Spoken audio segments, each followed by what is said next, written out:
Y'all, have y'all seen this? Let's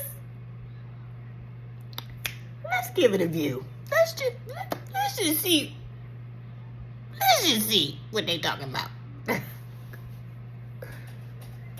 ain't even got no reason to stopping him, bro. Hey, yo, walk off, Trey. Hit the alley, yo. Go ahead, Trey. Walk off, bro. He beating. He ain't even got no reason to stop me.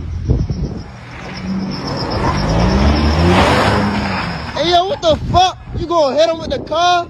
Yo, what the fuck, bro? Yo, hell no, yo. Hey, yo.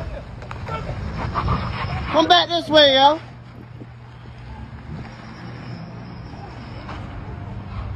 What the f, bro? Yo, hell no, yo. Hey, yo. At first, we thought it was fake. A cop using his own cruiser as a weapon to run down a man on foot? Even the police chief thought it was a fake, but it wasn't. And now a Baltimore officer is in the kind of hot water usually reserved for the folks that he puts in the back of his cruiser. And when I say hot, I mean boiling. State's attorney has just brought down the hammer and announced the indictment of Officer Robert Parks, the man behind the wheel. What is the evidence that you have that this officer was trying to kill the man as opposed to catch the man? Well, one of the things you look at in terms of the law, it's not just about catching. You know, they have the general order, and the general order of the Baltimore Police Department says, hey, if an individual is going to flee with a warrant, you pretty much need to let them go.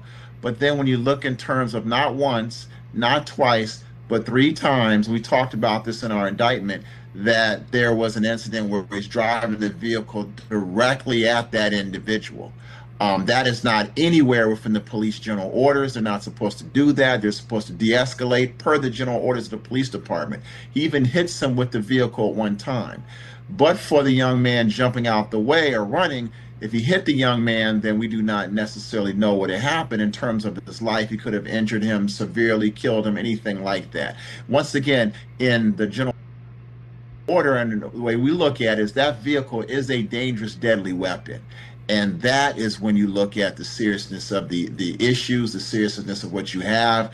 And once again, but for him jumping and what you don't see at the last video we talked about in our indictment is that he was driving behind Sumter Avenue, and then the police officer ends up wrecking his vehicle. But one of the things that you don't see is that that young man had to jump out the way, and but for jumping out the way of that vehicle before it crashed into a chain link fence, we don't know what would have happened.